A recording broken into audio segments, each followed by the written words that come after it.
Bom dia, Domingos, né? Domingos, Deus abençoe a sua vida, tá bom? Então, os demais já estiveram conosco pela manhã ali na pracinha. Então, eu gostaria de compartilhar agora um outro texto da Palavra de Deus. Está lá em Hebreus, capítulo 3. Amém. Hebreus, capítulo 2, versículo 3. Hebreus 2, 3. São dois textos que eu quero ver, este e João, capítulo 3, versículo 16 também. É isso. Obrigado, irmão Carlos, está acompanhando aí com o Domingos. A palavra de Deus nos diz aqui em Hebreus, capítulo 2, versículo 3.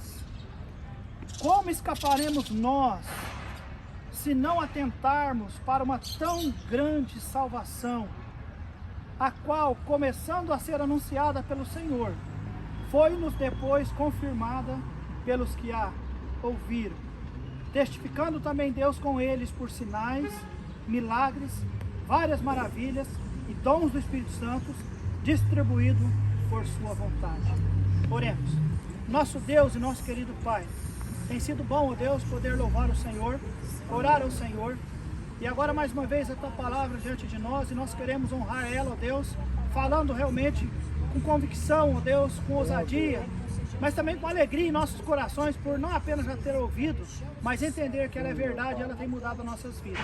Amém. Obrigado por cada um que está aqui, e de uma maneira tão especial pelo Domingos, ó Deus, que aceitou o convite de participar conosco deste momento. Em nome de Jesus, é que eu oro agradecido. Amém. Amém. Amém. Amém.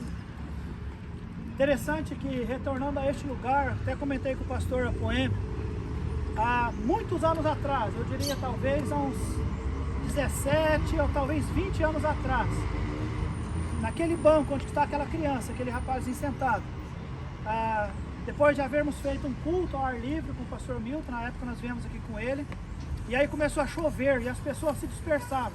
Porém nós tínhamos um guarda-chuva e eu me sentei com aquele senhor que estava no banco e nós começamos a falar sobre a palavra de Deus, e eu perguntei a ele se ele havia entendido a palavra, se ele decidia aceitar Cristo como Salvador.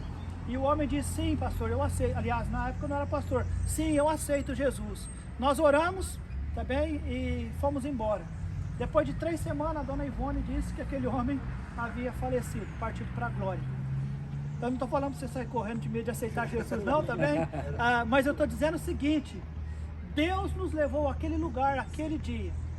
E aquele homem, de uma maneira tão especial que com a chuva tudo se dispersou, mas ele ficou e ali ele quis entender o restante da mensagem.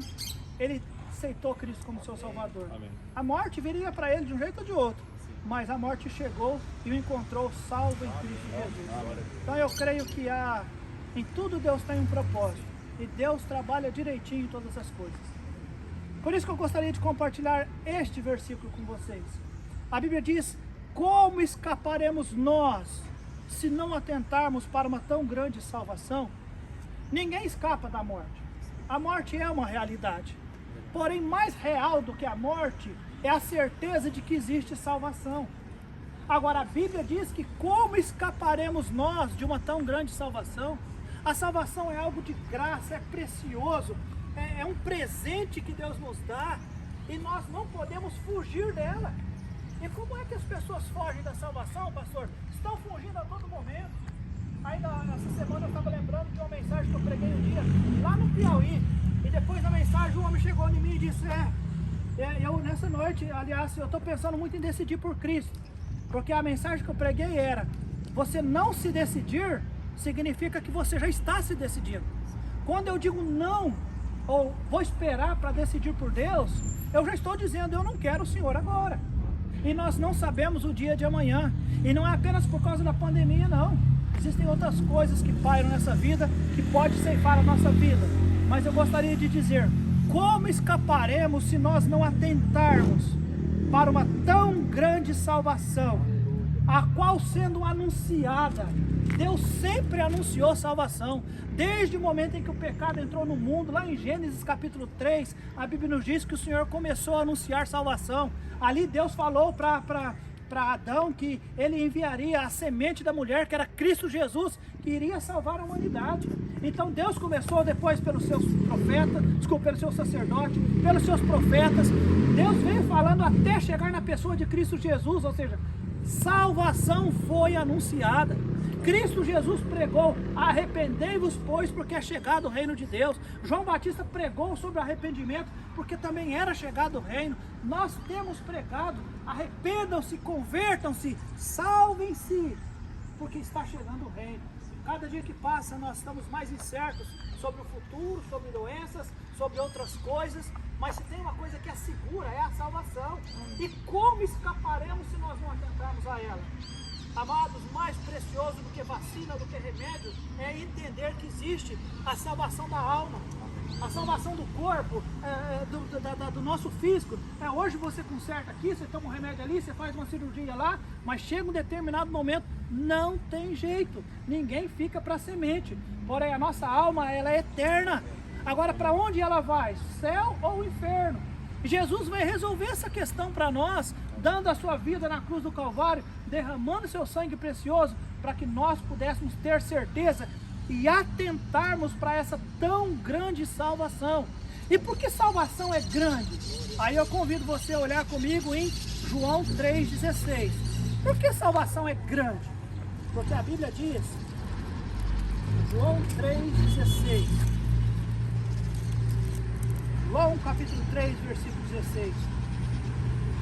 Porque Deus amou o mundo de tal maneira que deu o seu Filho unigênito, para que todo aquele que nele crê não pereça, mas tenha a vida eterna.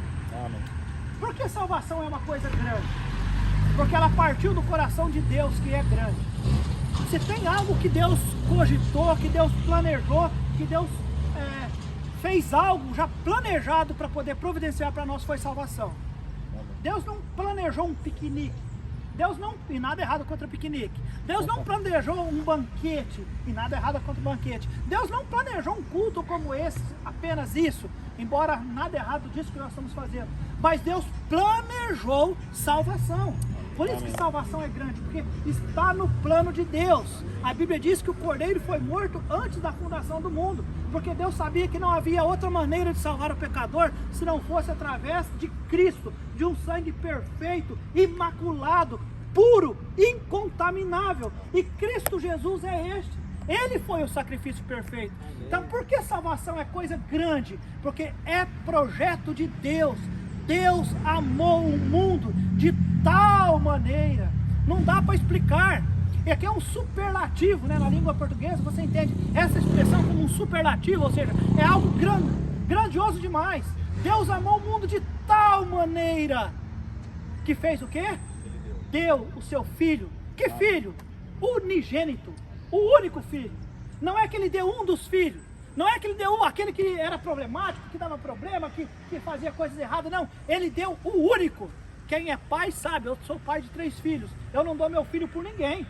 Mas Deus deu o único filho dele. Então por que salvação é grande? Porque é um projeto de Deus. Segundo, porque nesse projeto incluiu ele dar o seu filho, o seu único filho. Então é necessário atentarmos sim para a salvação, porque foi projeto de Deus. Deus nesse projeto, ele deu o seu próprio filho. E ainda diz mais o versículo: para que todo que nele crê não pereça. Deus sabia que se o homem não colocar crença em Deus, no projeto de Deus, da salvação de Deus, o homem vai perecer. Então por que salvação é coisa grande?